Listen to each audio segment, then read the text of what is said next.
Hello, everyone. Welcome to the book graveyard here. Today we have a guest, our very first guest, one and only. We have Chris from Speculative Reader. How's it going, Thanks Chris? for having me. Yeah, I'm really happy to be here. Absolutely. And the reason we are here is Chris had a wonderful video talking about Robert Silverberg. Very informative. You're very knowledgeable. You read so many of his books. And at the end, Chris showed a bunch of the Sleaze books. You talked about the Sleaze books that Robert Silverberg wrote under different pseudonyms to make ends meet back in the day. And I kind of challenged you. I said, "Hey, I got some of these Sleaze. Let's read it, talk about it." And then you mentioned that you had this one, the Gang Girl Sex Bomb. This was put out. This is the reissue from Starkhouse Press in 2008. Yeah. So I bought a copy also, and today we're going to talk about it. Cool. So have you read any of the non-science fiction Robert Silverberg? The erotica? Any of it? Any of the non-science fiction? You know, I haven't read any of his nonfiction. I know he has a few titles out there I've been tempted to pick up, mostly related to archaeology and world history. So, Oh, really? Yeah. Was he educated in that stuff at all? I doubt it. He's a good writer. I think he probably just went to the library. This is back in the 60s and 70s, right? So no internet, but he probably just went to the library, did a hell of a lot of research, and then put together a book, right? Yeah. He wrote, all kinds of stuff. He wrote adventure stories in exotic locations, and the hell they did it back in the day. Actually, hold that thought one moment. So speaking of that, I do have this interesting collection. Yes, that was put out by Robert Dice and Wyatt Doyle. Yeah, and this is chock full of sort of men's adventure type stories about white men adventuring in Africa and Southeast Asia and wherever, having incredible experiences with native girls. Yeah. So, yeah. And being chased with blow darts flying at you, that kind of thing. Yeah, there was I'm reading that the Weasels Rip My Flesh, put out by I have that too. Yeah, put out by Bob and White also. The Men's Adventure Library Journal, menspulpmags.com. Yeah. And there is a Robert Silverberg story in there, and it's like he's in Africa. It's a white guy in Africa, and they're like getting attacked by Mau-Maus, and it's brutal. I think this was a recurring theme back in the 50s, 60s. Maybe it had something to do with GIs coming back from their Asia Pacific experiences, or maybe Korea or Vietnam for that matter, and then fantasizing about it on paper. Yeah, maybe missing the adventure of being, they're back at home now. They got to go to work. They're like, right. I used to be out there in the world. Mm-hmm. Yeah. So I think, maybe if they were a GI and they spent time in Japan during the occupation or in Korea or Vietnam, they didn't actually have those adventures, but they cultivated an interest, and then they wrote about it when they were at home. Mm-hmm. Yeah. No, I love that stuff. I talk about that a lot over here on my channel. Sure.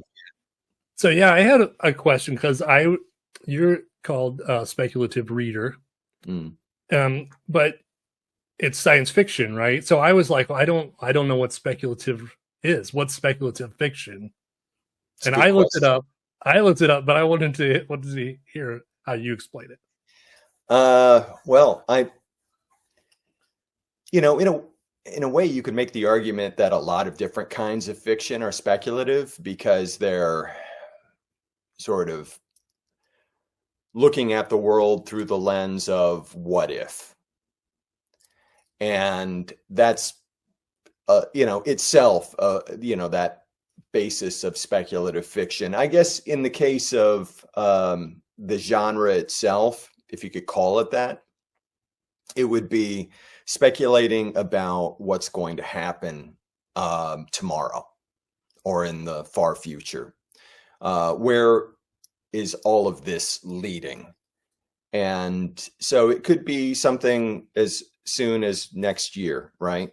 Or it could be 1,000 years from now. It's sort of looking at our reality through the lens of where is it going? Okay. And how would you say that it? Well, I guess is it under the science fiction umbrella? Like, how is it?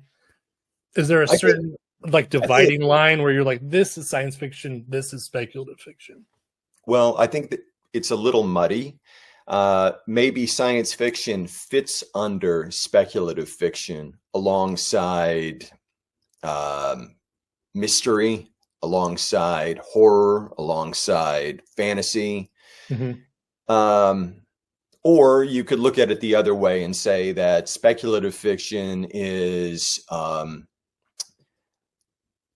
a subsection of science fiction that is less about escapism and more about philosophy, or more about literary exploration of society and the ramifications of technology and all of that stuff. Yeah, that's kind of what I get from your channel. Is you're very much into the science fiction subgenre where it's like these philosophical, almost dystopian futures. Like what could go wrong? Like technology, like we're leading ourselves down this path. This AI world where it could take over. And you're very much into the cyberpunk stuff, correct?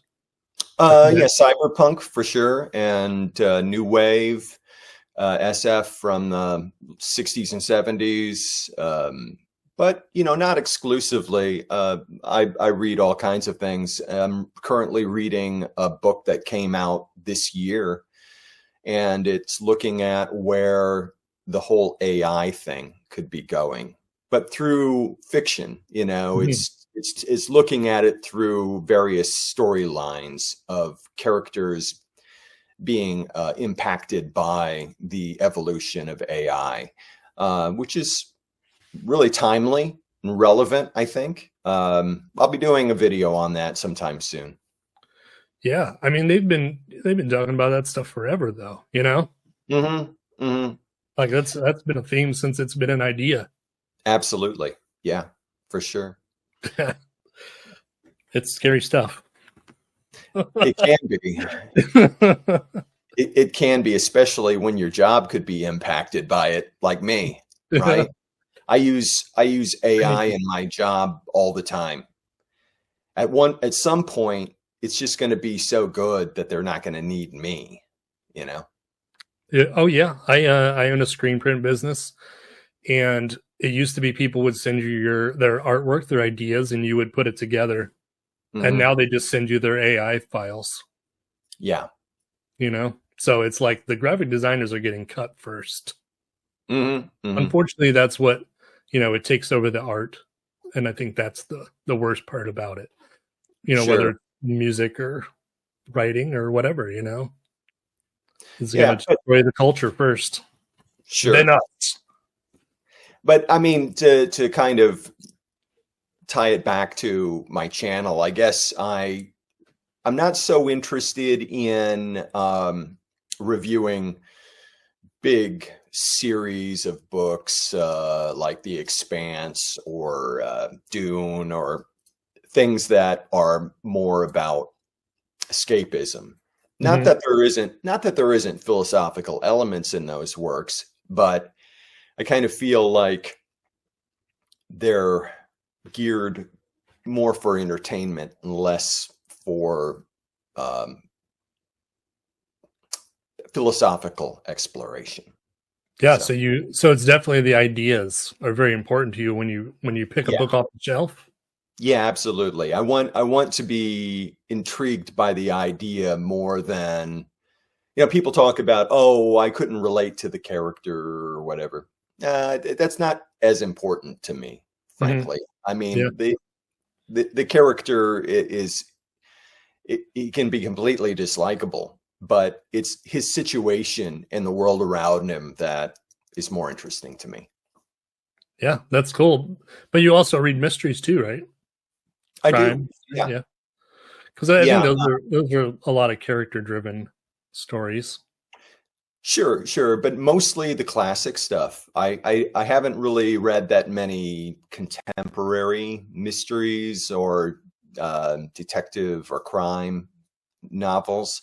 I'm kind of old school when it comes to that genre. I'm more interested in Raymond Chandler and Ross MacDonald, Chester Himes.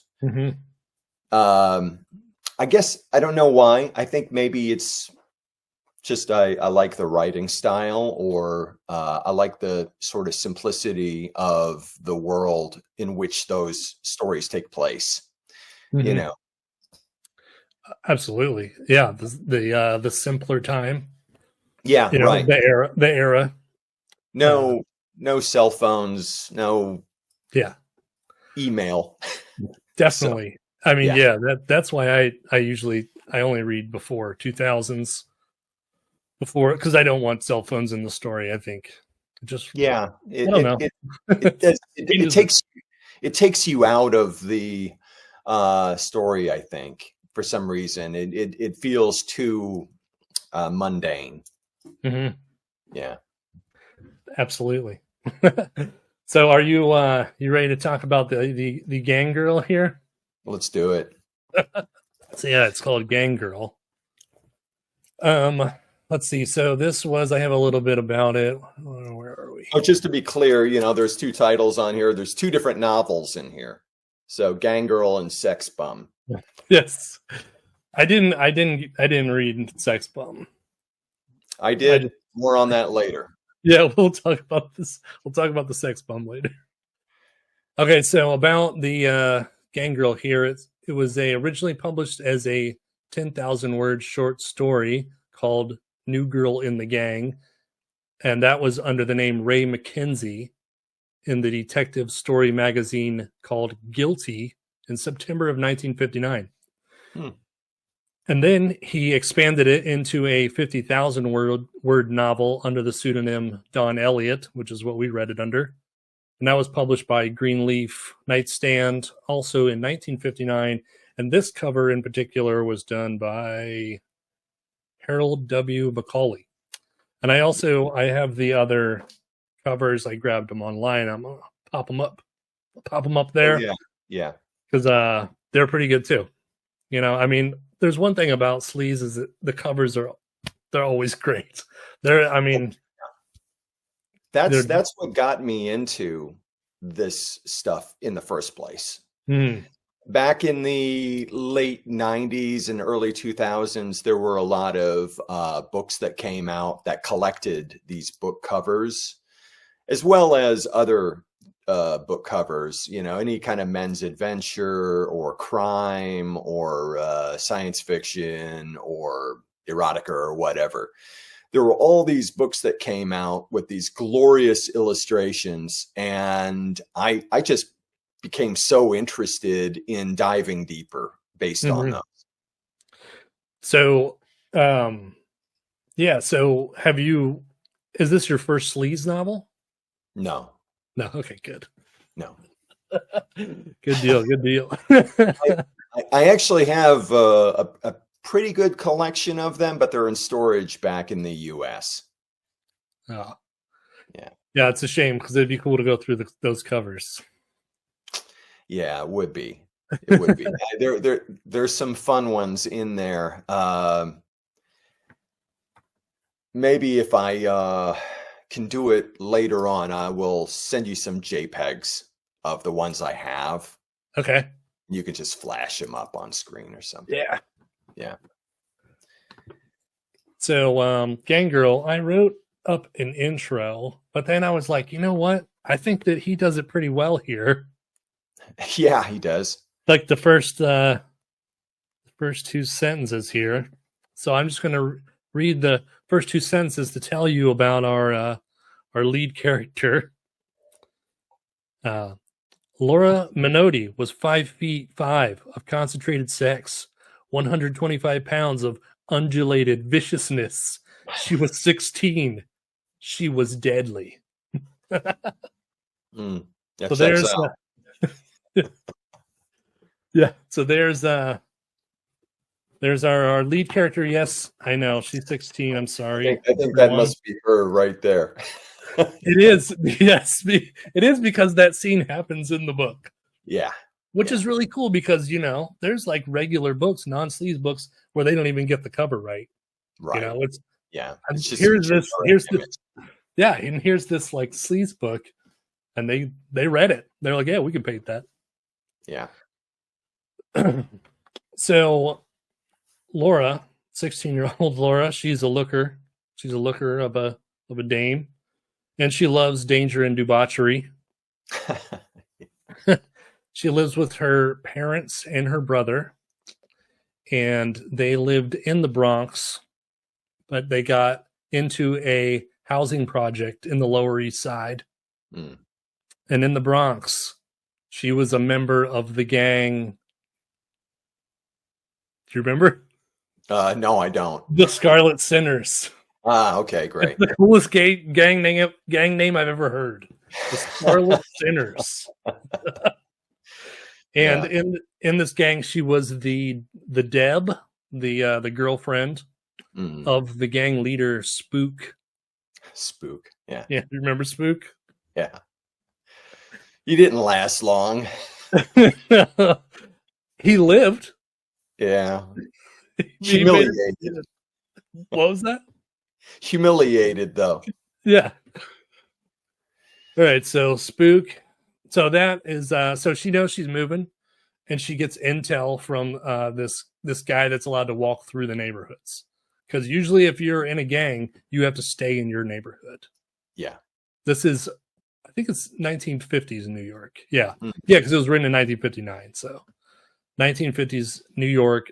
And I would like to say that I would consider this a juvenile delinquent book before a sleaze book. Yeah. Like 100%. Because I've read other juvenile delinquent books and they're very similar to this. Sure.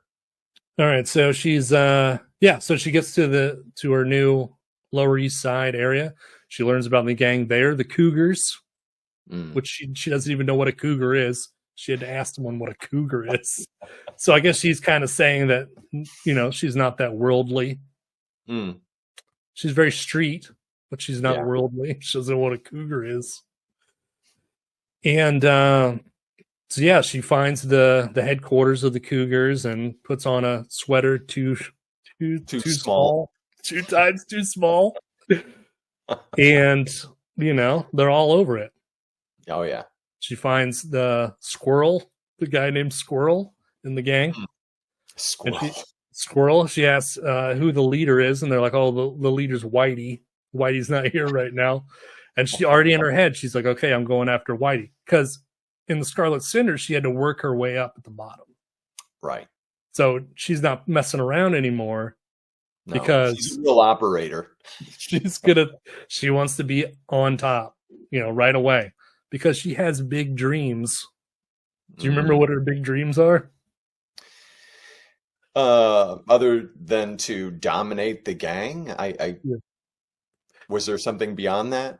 Yeah, she had a future goal. She wanted to be. Because remember, she's always worried about her body getting marked up.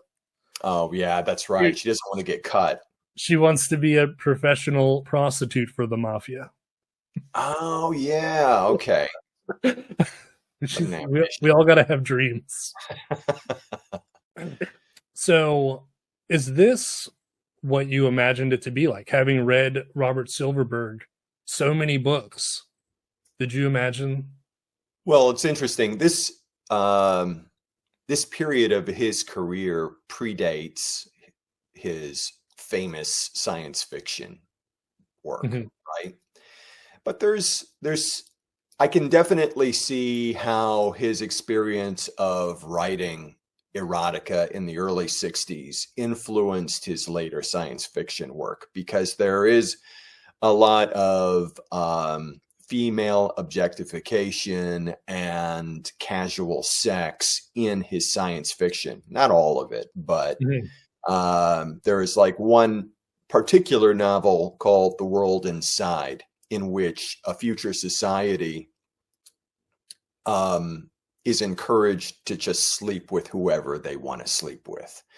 So there's this nightly wandering in a big apartment complex, for lack of a better term, where people just wander around at night and have sex with whoever they want. So I can see how his experience of writing erotica sort of influenced his mindset or his creative inclinations there. Yeah, I suppose he's probably not the best example of a science fiction writer who writes for women. He doesn't No. really. He writes for men, but not that his science fiction is in any way explicit in that regard, but whereas some of this soft core sleaze can be not exactly explicit, but certainly highly evocative, right? Oh yeah, yeah, yeah. I mean, There's for its time.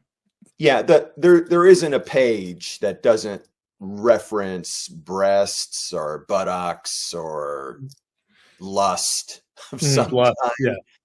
kind. It's just that he has to use very colorful language in order to get around the censors, right? Mhm. So he's not going to talk about cocks and pussies and all of that, right? So Yeah. and he explains that really well in the introduction, where he Mhm. talks about the sort of verbal gymnastics he had to go through in order to stimulate the reader without being so explicit. Yeah, yeah, I love that intro because he starts off writing with he was like, and here's how I would write it now. Like this is how this book starts. Just Sure. talking about it. And it's like totally pornographic.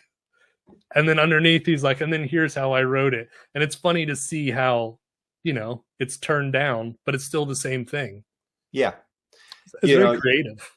Right. You just kind of become accustomed to them using a lot of euphemisms instead of just kind of basic explanation that you would get in maybe some hardcore literature today. Not that I read it, but Yeah, no, I think it's cooler, honestly. I think it's one thing to just be so basic and so obvious, but to have to come up with creative terms, Right. Actually, I might have a couple of examples. Hold on. A lot of you get so much talk about breasts and thighs that you feel like you're reading a KFC menu. Yes, So, absolutely. and there's lots of sort of heaving bosoms and throbbing loins, that kind of thing. And it becomes kind of a cliche after a while, the back arching, the hips lifting, the writhing, the moaning. The explosions. Yeah, explosions. They can't really talk about cum or ejaculate or whatever, so they have to talk about ecstasy or explosions. So it's interesting in the way they had to kind of deal with that back then. And you're right. It actually makes for a more enjoyable read because of the creativity. Mm-hmm. Yeah. Absolutely. And you get humorous stuff like Ebony Triangle of Womanhood. Yeah. I know what Yeah. that means. Yeah. Right. You're like, I've never heard it put that way. No, he has to get creative with it. Yeah, Yeah. I enjoy those parts, but and it's funny too, obviously. But like you You're said, like, oh yeah.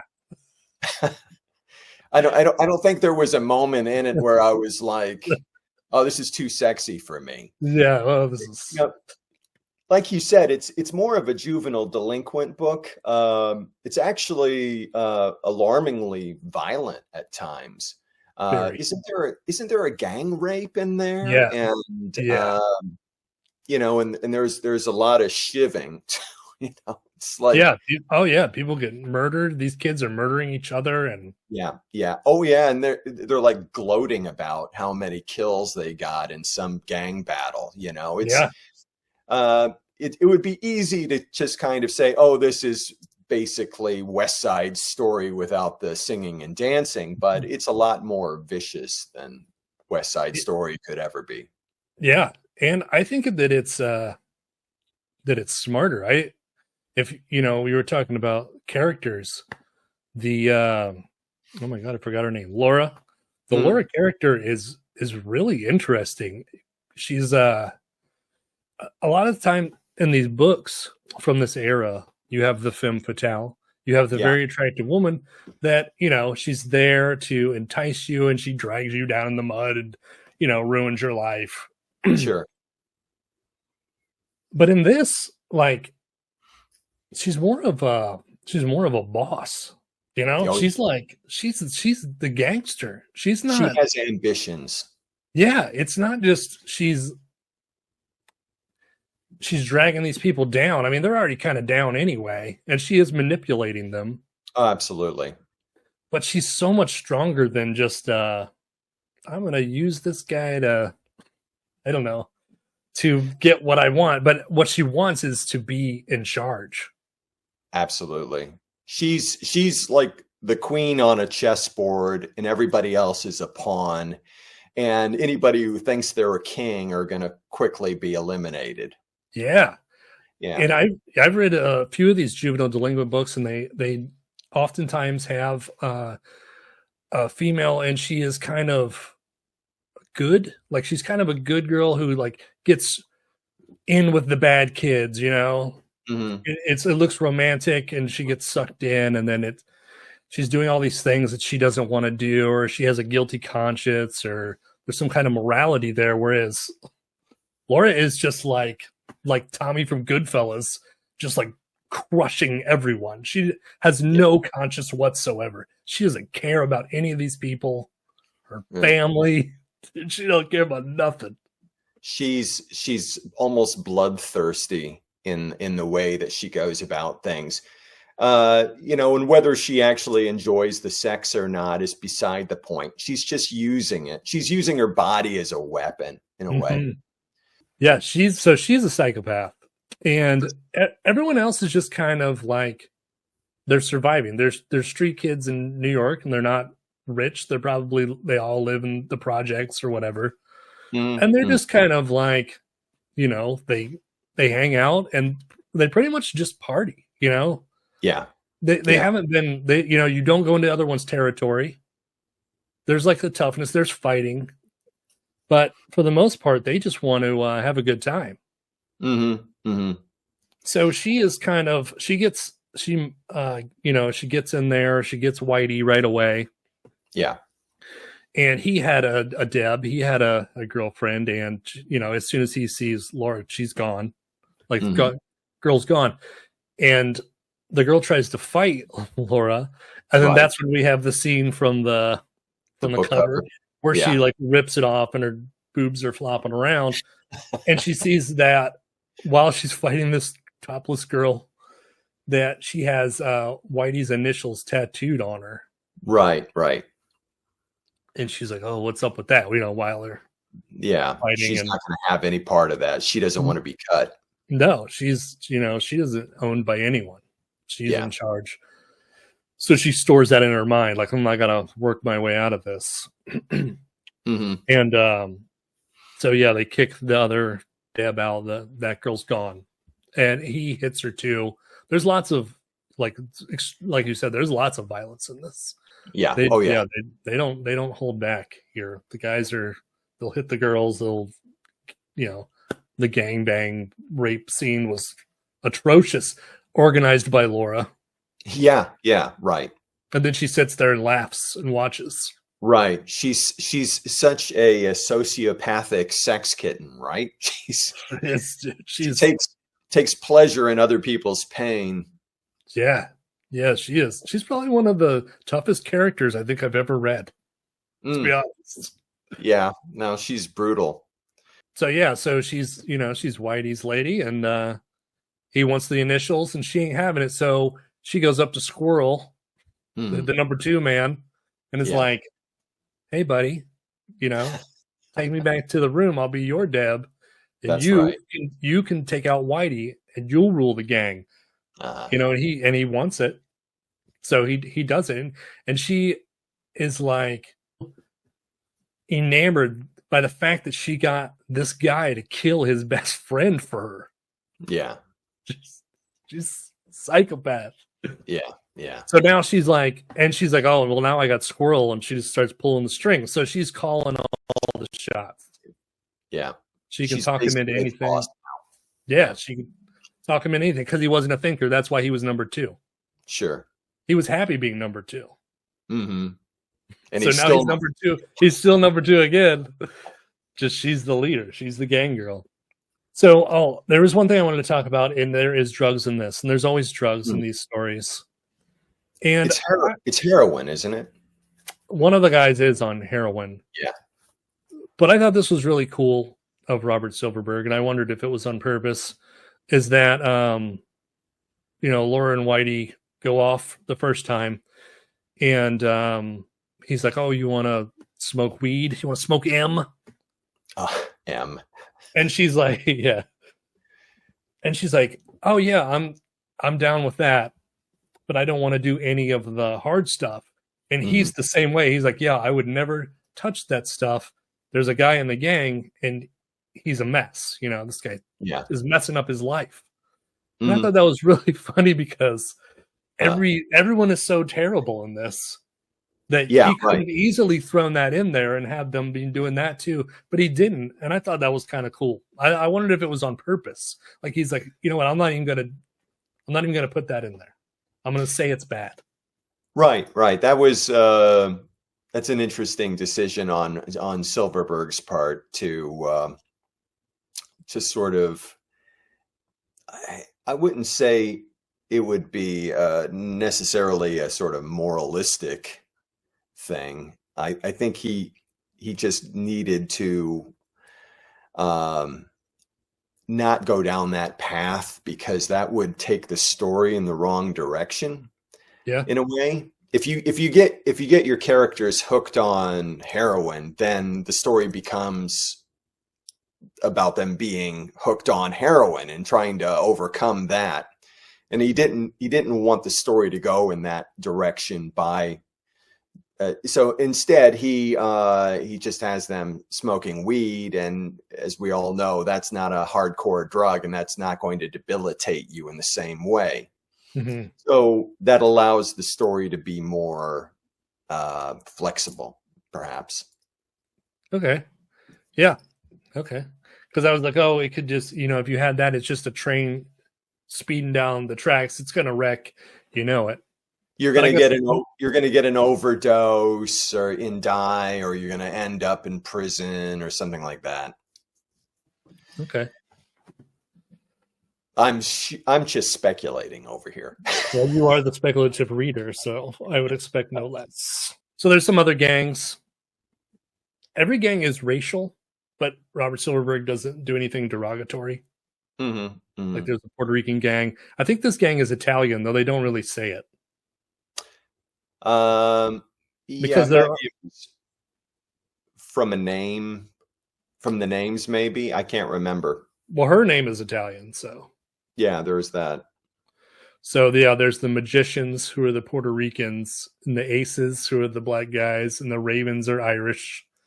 So the cougars are allies with the aces. Mm.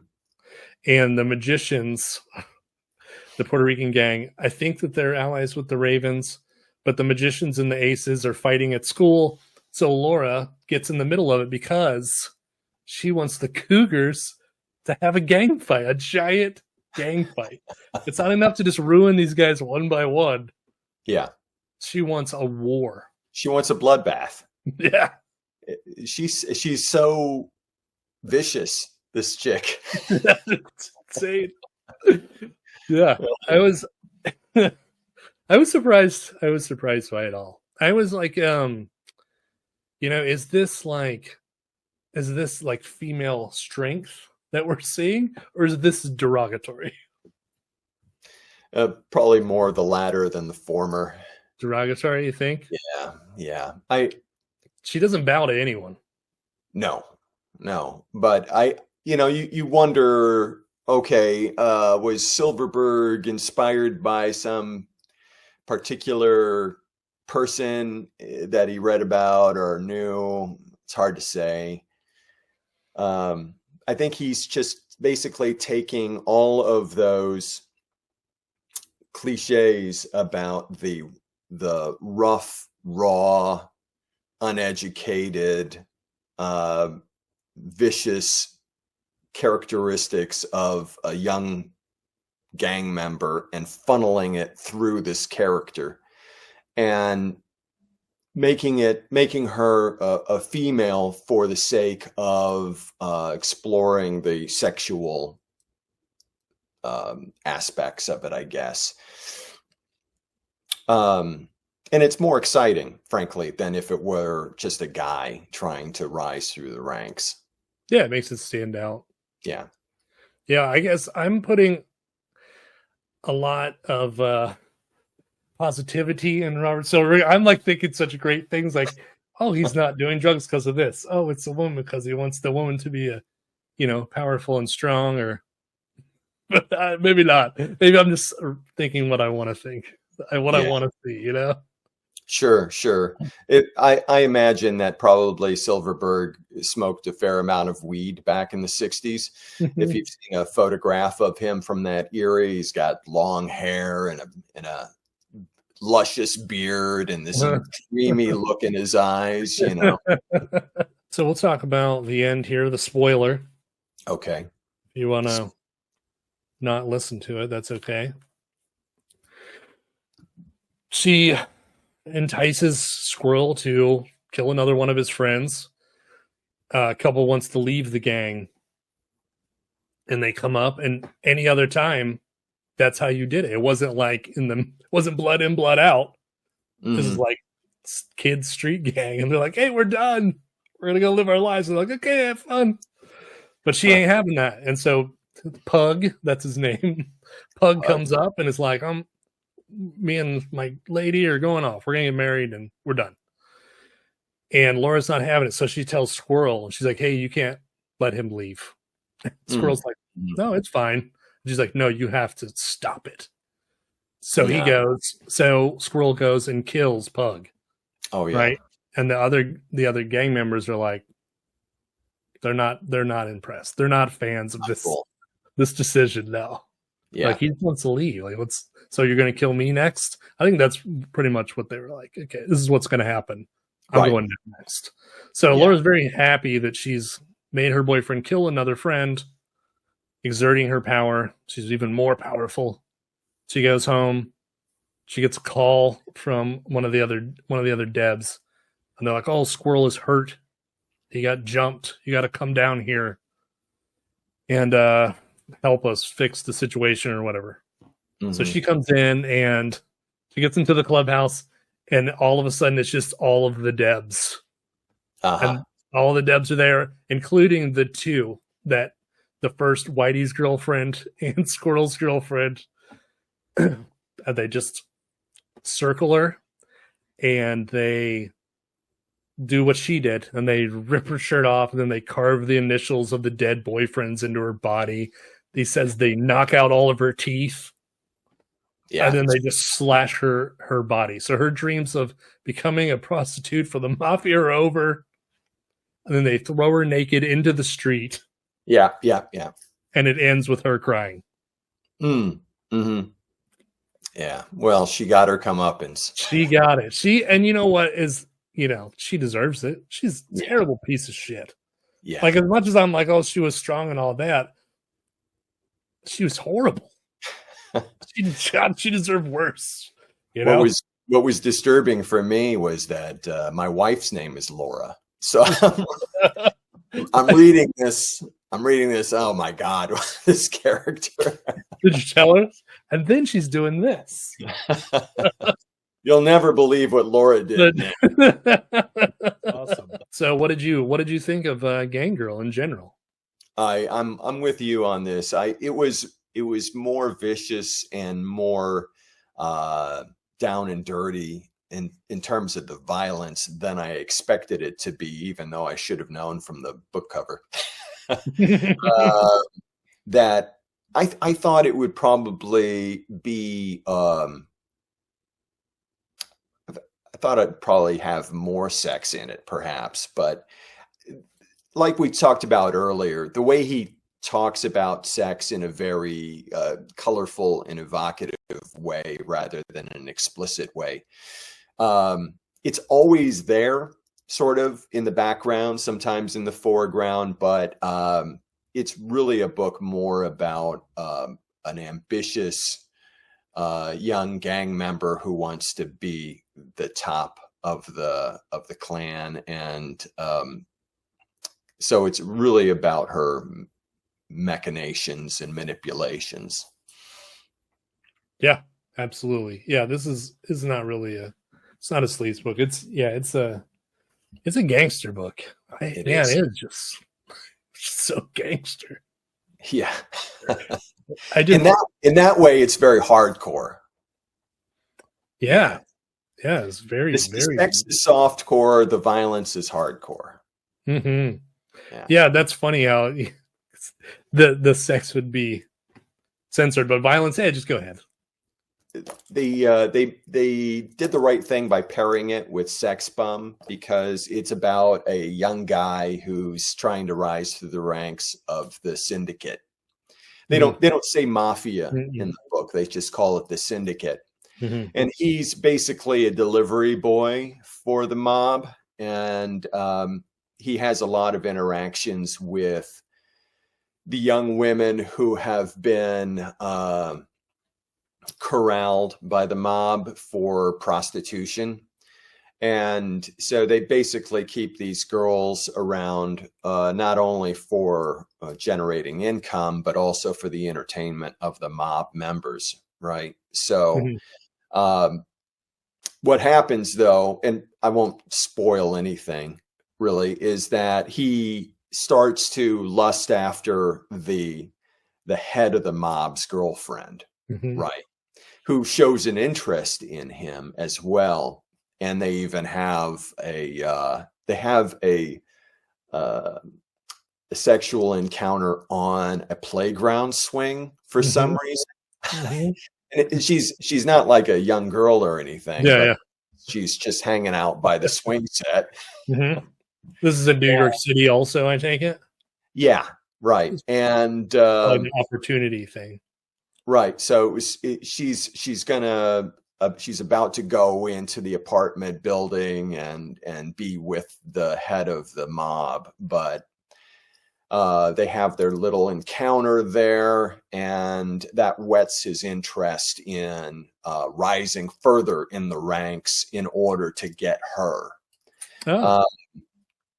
But of course, he has a lot of other girls on the side that he has a fair amount of sex with, I gotta say. It's more about sex and less about violence in this one.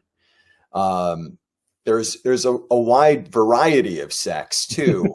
It was surprising to me. It wasn't so surprising that there was oral sex depicted, but there was also anal sex depicted, which surprised me for that time period.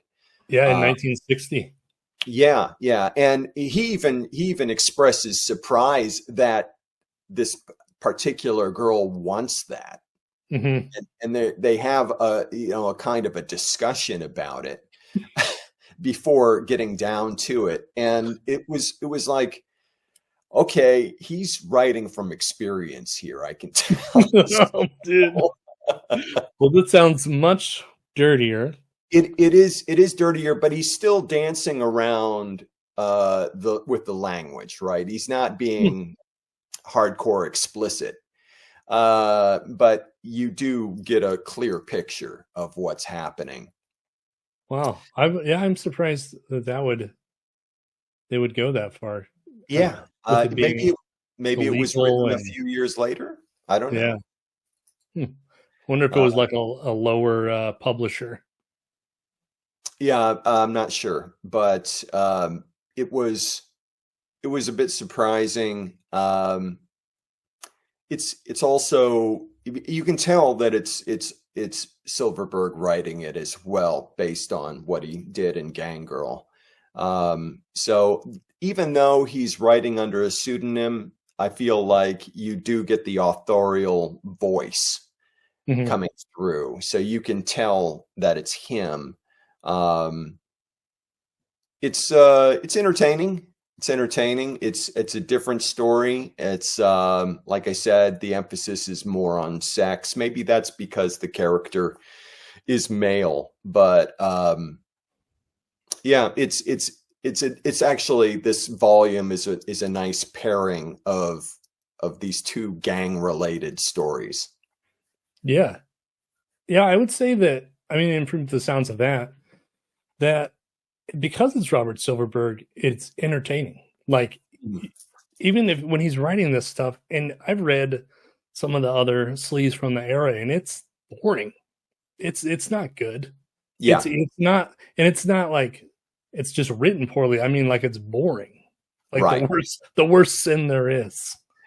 You know, this story, this was the opposite.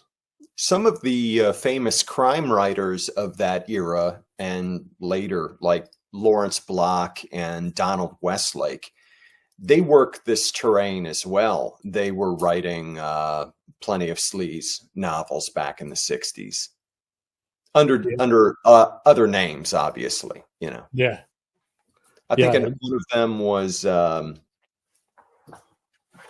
wrote it down here. Andrew Shaw was one of the names typically used. And Alan Marshall is another one. For who? Who used that? Donald Westlake used Alan Marshall, and Lawrence Block used Andrew Shaw, Sheldon Lord, yeah. And even Jill Emerson, which I assume was for lesbian erotica. Yeah, I have a note on my phone that has all the good authors' pseudonyms of sleaze. Because those sleaze books are like, they're overpriced. You know, you can't just start buying all of them, because you're like, man, these are cool and it's a cool painted cover. I'd pay $5, but once it starts to be like 20, you're like, no, I know, it's got to be. Yeah, that's where I kind of draw the line, is the price. You know, there are certain collectible sleaze paperbacks that I would probably pay a little more for, but like there was a series about it was a spy character, Agent 008, not a pussy. Yeah, the Not a Pussy. Now, if I could get my hands on the Not a Pussy for a decent price, but it's impossible. No, those are so expensive. Impossible. I was once at a book fair where a guy had all of them under plastic on the table, and I'm like, how much? And he's like, oh, well, you know, upwards from 100 and up, basically, for each. For each, yeah. And I'm like, yeah, no, not today. It's hard. It's hard throw that much money for an I want to go paperback. back in time. Mm-hmm. These books just came out. Grab them for 25 cents or whatever the price was. And I bet you know what? I bet part of it is not just because they look really cool and they're sleazy spy, but I guarantee that they didn't make a lot of them, and they were probably even hard to get. And I'm sure that these were hard to get too. Even the nightstand books, the Greenleaf nightstand. I'm sure you couldn't just get that anywhere. I know that I did that video where I went to my local bookstore, and his grandpa was an author, a pulp author, and he wrote Sleaze also. And he talks about how he wrote a book called Sex Factory, and it got sent to a store in Wisconsin or something. And the FBI raided the store because they were tracking that book, you know? Mm-hmm. So it was probably like dangerous to sell these books. It's interesting that you mentioned that, because there is a scene in Sex Bomb where this main character, he goes to one of these sleazy bookshops in Times Square. And he describes what he sees there, right? He's like talking about how the store is full of guys looking at these sleazy paperbacks with the lurid covers, and some of them are looking at girly magazines or some other term that he used. Maybe it was Sweat magazine or something like that. Oh yeah, Sweat, yeah. And he talked about how some of this stuff was being, the hardcore stuff was being held under the counter. And of course, Times Square back in those days, it was pretty notorious for having,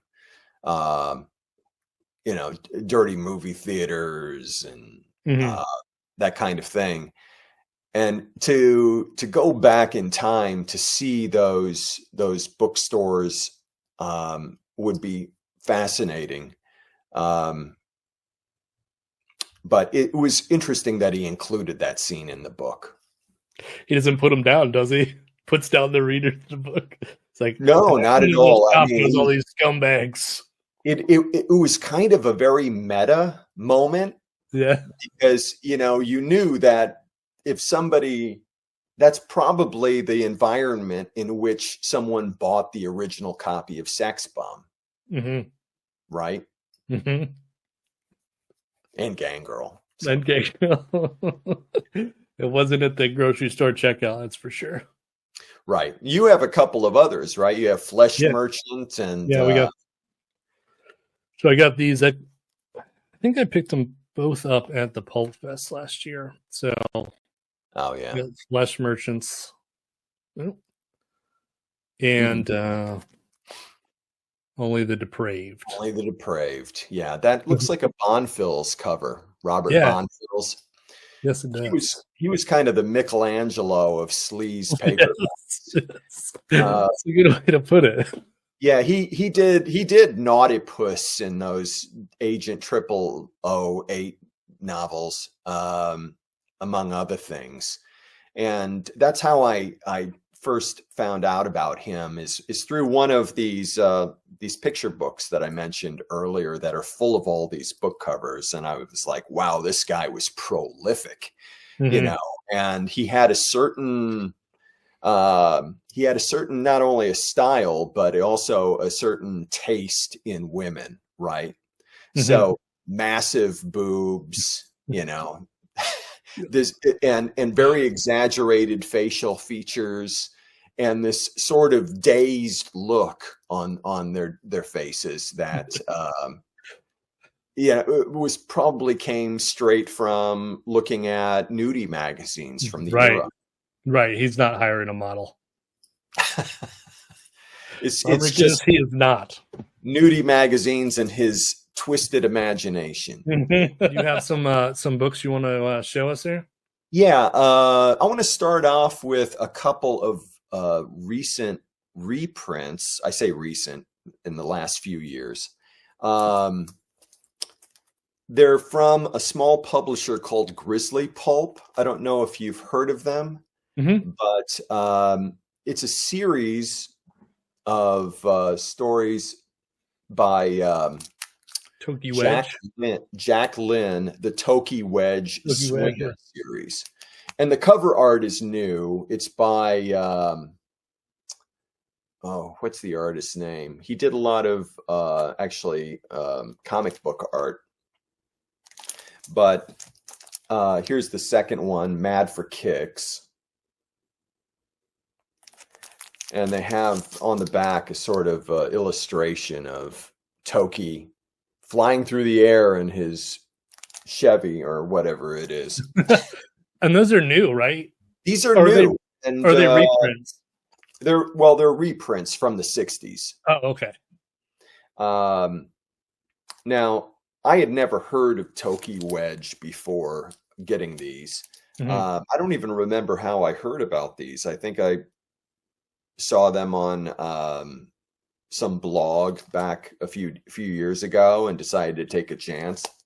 And when I ordered them, they came with a plethora of ephemera. So they sent me like fun buttons and stickers and bookmarks, and it was surprising and cool to kind of get this little package of material from Grizzly Pulp. They're worth seeking out. I think they're still available. Maybe there's a third book out now. I'm not sure. Yeah, I follow them on Instagram. Oh yeah, cool. I don't have a lot of sleaze with me here in Asia. It's all in storage back in the US.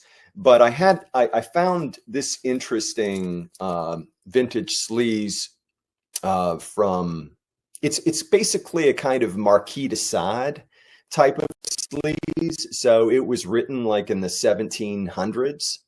Yeah. And it's pretty provocative, but I found this beat up copy in a secondhand bookstore in Vietnam.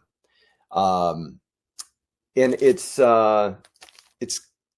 really brown. The pages are super yellowed and have a lot of foxing, and I just keep it in plastic all the time because I don't want it to deteriorate more. But it's if you're familiar with Marquis de Sade, it's a lot of kinky sex in the salons of France circa 1700 or whatever. But living in Asia has sort of cultivated my interest in any kind of vintage pulp fiction that takes place in Asia that was written by a Westerner, right? So you have something like The Concubine, which is a story set in Indonesia. And it's a typical adventure yarn about some American adventurer looking for his pot of gold in Asia, and of course that comes with danger and dames, right? Yes. So and concubines, as it turns out, and that's a very typical storyline. By the way, this is a Robert McGinnis cover, really beautiful. Yes. Yeah. So that's a typical story, or there's the sort of intrigue, Eastern intrigue. I got mine right here. Oh, you got yours too. I was just about to pull it out. There it is. That's so funny. Yeah, yeah. Did you read this? No, I haven't read this one. It's great. It's on my to be reviewed list. I mean, it's gold medal, so it's they typically have a pretty high standard. Steve Dodge, he's a pretty familiar author from that time period. It's got this sort of typical iconography here with the sort of the idol and the some sort of a potion, mysterious potion or whatever, and the dame. I found this at John King Books in Detroit, and in their vintage room, and I lived in Shanghai for a while, so I found it particularly appealing. That's cool. Yeah, I imagine if you lived there, you'd probably like it. They go all through the city, and Well, what's cool about that is it's a spy like meets a private detective. It's like a mesh of the two. It's really good. yeah, and I could see that happening in Shanghai. Shanghai has an interesting history. In fact, uh, it's had Western influences there for a long time now, because it was for a long time, it was like sort of the entry point for Western society in China, and it's still one of the most I won't call it westernized, but it's still one of the most international cities in Mhm. China. And it's also got great atmosphere there. In the old part of the city, you see a lot of Art Deco buildings from the 1920s and 30s, and along tree-lined streets. So there's this very beautiful atmosphere there, where you could see these stories taking place. Let's see, along the same lines, another Asian set story of action, intrigue, and beautiful women. Mhm. In this particular one, I think it takes place, it doesn't say on the back, it just says Pacific Island. So another trope of that era is the Lost in Paradise kind of thing. Opium Flower. This is a kind of a spy novel set in Thailand during the 60s, obviously influenced by James Bond. It's has to do with heroin smuggling. And I've read it. I didn't find the writing all that great. Dan Cushman is the author, and he did a lot of this kind of thing. I actually have a few more by him. This Gold Medal, Jewel of the Java Sea. This has had a couple of different covers, I think, and even the girl, she doesn't look Asian at all. You know, it's Mhm. oftentimes they kind of the women that they put on the covers don't look representative very much. I think they're definitely designed to appeal to the Western reader, right? So, or for this Port Orient, this one takes place also in Thailand, and obviously another golden medal. So it's got that stamp of approval. Yes. This one I think takes place in Africa. It's kind of another fun cover, Mhm. very evocative of that genre. Very pulpy. Very, The adventure pulps. yeah. This is a pretty famous one, actually. The Woman of Bangkok, about I think a Brit who gets seduced by a local woman in Bangkok. That's an age-old story. Mhm. Or this one is more of a spy thing, Trouble in Burma. Again, having to do with the influence of the Red Chinese, heroin smuggling, the usual tropes. Mhm. Yeah. But at least they got the girl right, Yeah. you know, actually Asian, you know. Well, Uh, in the Steve Dodge book, it's a white lady. yeah, you're right. You're right. So it is, yeah. This is a little later. It's a movie tie-in. Ben Gazzara was the star, playing a pimp in Singapore. Yeah. I'm actually intrigued to see the movie.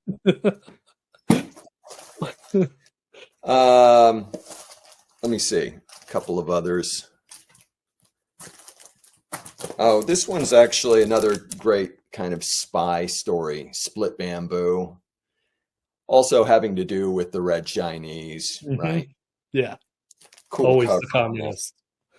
All Yeah, the covers are, all those covers are amazing. Stopover Tokyo.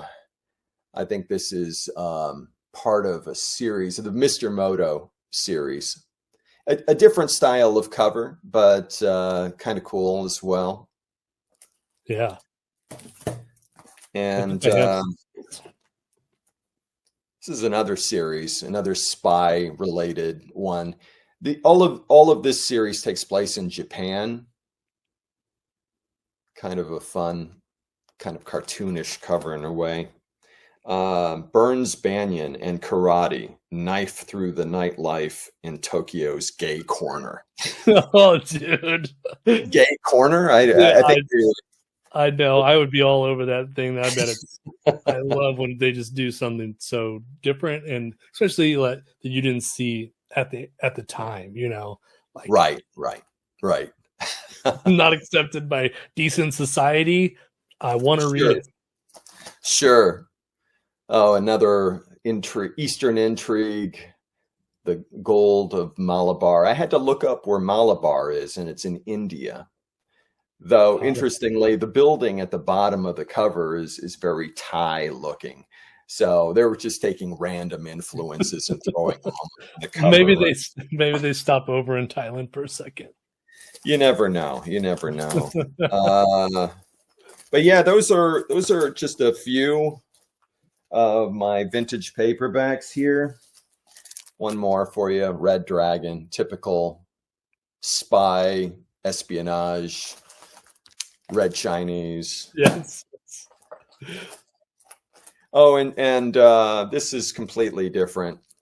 It's sort of a blaxploitation Harlem set story. It's interesting. On the back, it says, "Where is Pharaoh Love?" And then below that, it says it says a Pharaoh Love novel, but Pharaoh Love is crossed out and Satan's Stag is written in. Like the publisher did that, or whoever owned it? I guess so. It's a library of crime classics. I'd never seen that before. Yeah, there's a couple of different vintage editions of this book out there. There's another one that came from, I think, the original legitimate publisher, and this one is a reprint probably. And yeah, it's super bizarre. It's just so weird looking. But the skull got me. Yeah, oh yeah, I would have bought that in a second. You said it's blaxploitation. Is it a black author? George Baxt? Don't know. I don't know. But I say it's blaxploitation. I'm not positive if it's tied to the blaxploitation movie trend at all. It could be pre-blaxploitation. Yeah. But yeah, those are just a few things I have here. The other ones are more along the lines of Black Lizard publications. Those are always good. Oh yeah. Okay, so you also have another YouTube channel about soundtracks, and it is called Soundtrack. Oh my god, I'm spacing out now because I'm talking about it. Soundtrack Collector. It's like Speculative Reader, but Soundtrack Collector. Yeah. And I created these channels pretty much at the same time because I didn't know what I wanted to commit to long term, and I've just kept going with both. Yeah, it's awesome. I bet it's a lot of work because I know it's a lot of work to do one. Like, oh yeah, yeah. Actually, doing the Speculative Reader channel, those videos are a little easier to do. The Soundtrack Collector videos are a bit more complicated in terms of representing the soundtrack without actually playing them, because I'm still sort of learning about what the limits are in regard to playing snippets of music. because you have some big music YouTubers out there who actually play full tracks and they get demonetized, but they have such a high volume of viewers that they probably get some advertising revenue from that. I'm not sure how that works. I would say if you're not trying to get monetized, and just do it, as long as they're not like, as long as they're not like, okay, we're closing you down. Yeah, if they're just like, oh, we're not going to pay you, you'd be like, okay, whatever. Right. No, I guess I was concerned about copyright strikes and then having my video taken down by YouTube. Mm-hmm. I'm not sure how stringent the movie studios are about soundtracks, or record labels are about soundtracks being played on YouTube. So I'm curious if anybody out there knows. I'd be interested to find out more. But what I do is I talk about the soundtracks in terms of their musical style, how they fit with the movie, what sort of mood they create, the instrumentation, in terms of how the composer was experimenting or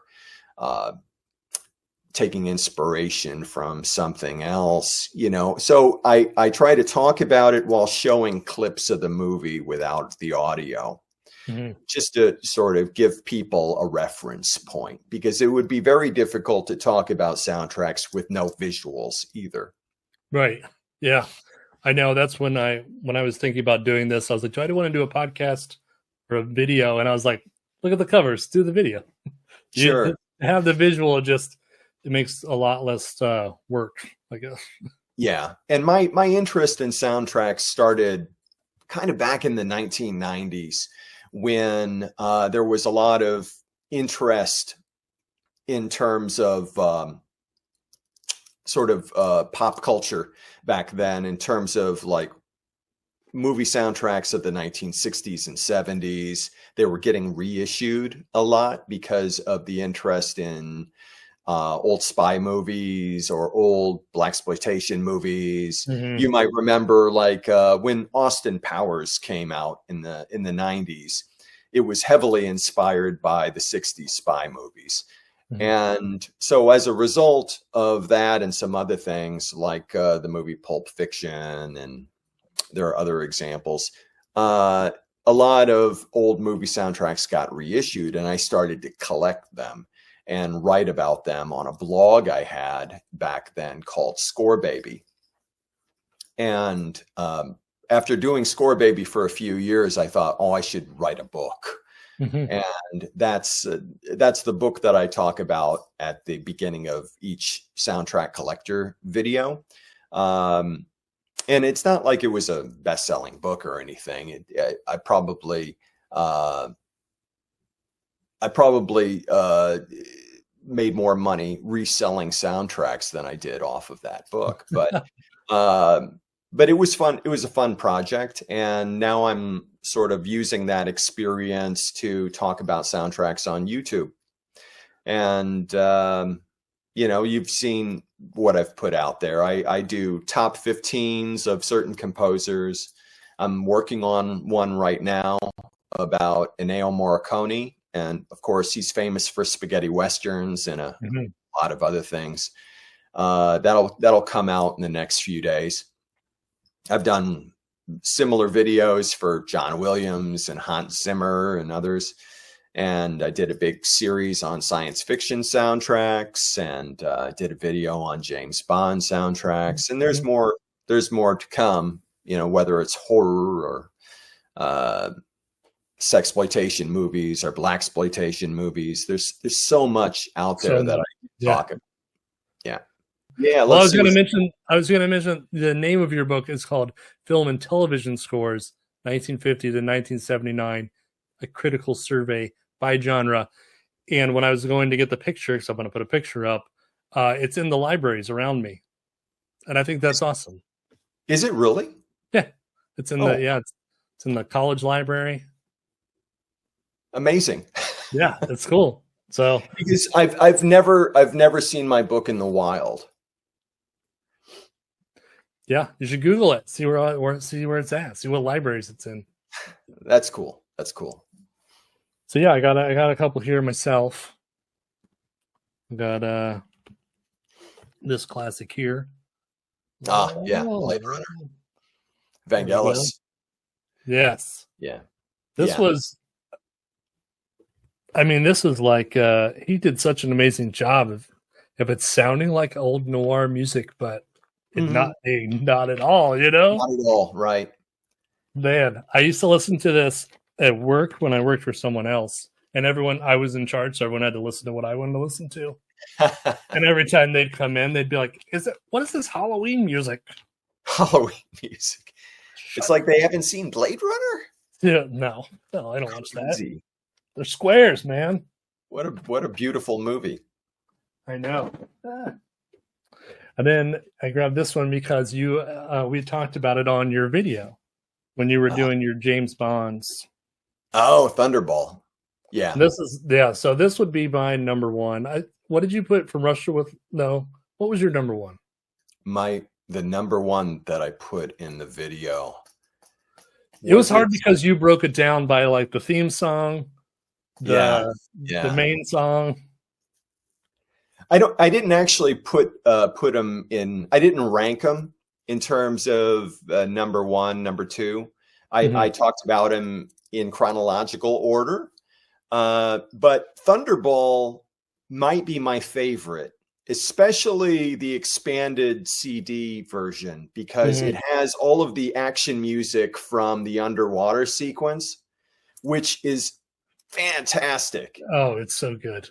It is. It's so bombastic that I routinely just cue those up and listen to those tracks because they're so powerful.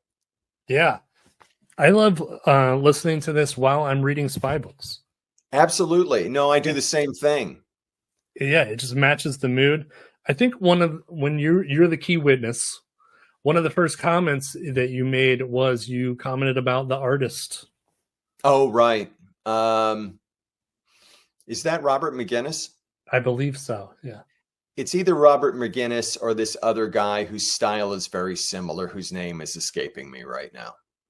I think it is Robert McGinnis. Yeah, it's fantastic. You know, all of the kind of the poster art, I think that came either from the movie poster or just the soundtrack or whatever.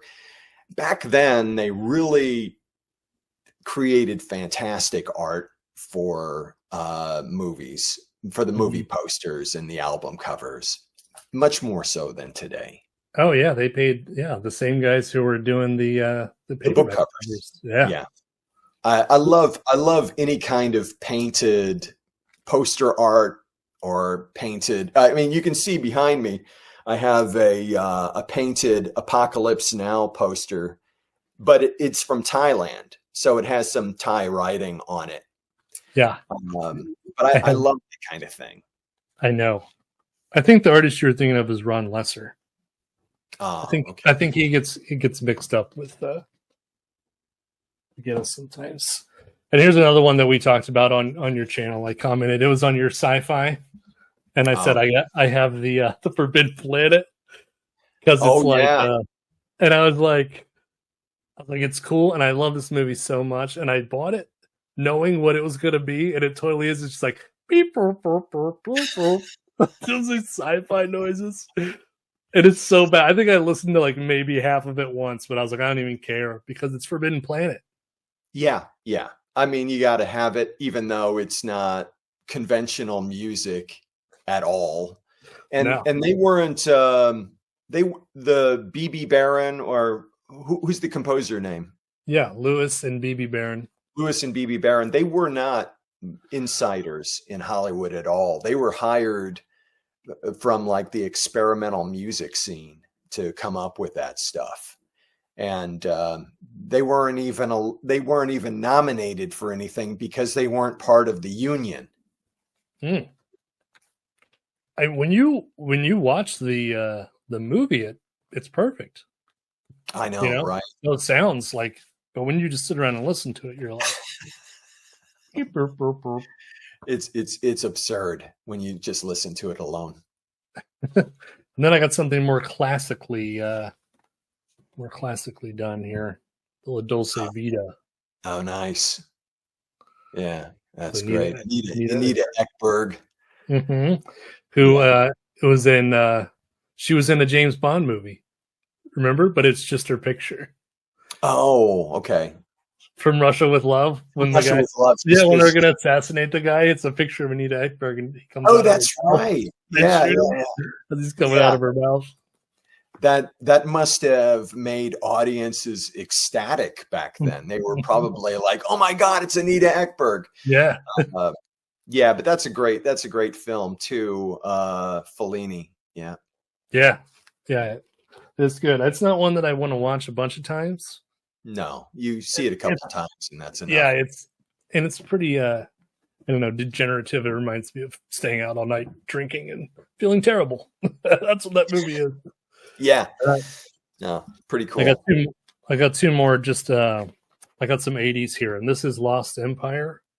Oh wow, that's Jim Warnowski's first movie, and it's done by Alan Howarth, and he worked with John Carpenter. Oh right, yeah, that's where I know the name. Big Trouble in Little China. Yeah, and this thing, and it sounds so cool because it's like got this Eastern type flavor with that sound from the 80s. That 80s. I have to look for that. Yeah, I was really happy to find that. You can't even find the Blu-ray. Like they did it once, and like you can't even get this movie. It's annoying. That soundtrack is great. And then here's one of my favorites of all time: is the Twin Peaks. Oh yeah, okay. So that's more of like the neo-noir kind of. Yeah, right. Angelo Badalamenti. Yeah, Badalamenti. Yeah, you said it right. The composer for a lot of David Lynch movies, actually. Yeah. Right, and you mix the. I really like David Lynch, so you mix the David Lynch and then the weird music and it's so jazzy but it's different too. I don't know. One of a kind. I totally forgot about this because they had it in the world section. I don't know why. But have you ever seen these before? No, I don't think so. I see Ecstasy of Gold. That's from Good, the Bad, and the Ugly. Is it a collection of spaghetti western music? Yeah. So I don't know if this guy got the rights to it or he just grabbed it. Re-recording or. But no, it's like the original stuff, and it's compilations from spaghetti westerns. So it has, well, good Lord, you're not going to be able to see that. It's on semi-automatic records. Okay, some fly-by-night label. I don't know. It's just these really nice additions, and it has all the songs from like spaghetti westerns, all the tracks. Yeah, right. No, there's a number of really good spaghetti western compilations out there, often containing some really obscure ones too, not just the usual Morricone Dollars trilogy, Once Upon a Time in the West.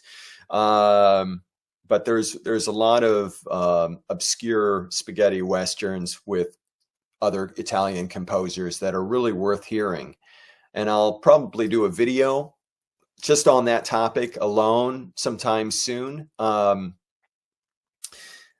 recently did a video on giallo thrillers from Italy, the soundtracks for those movies. And we're talking about Dario Argento, Suspiria, that kind of thing. Oh, yeah.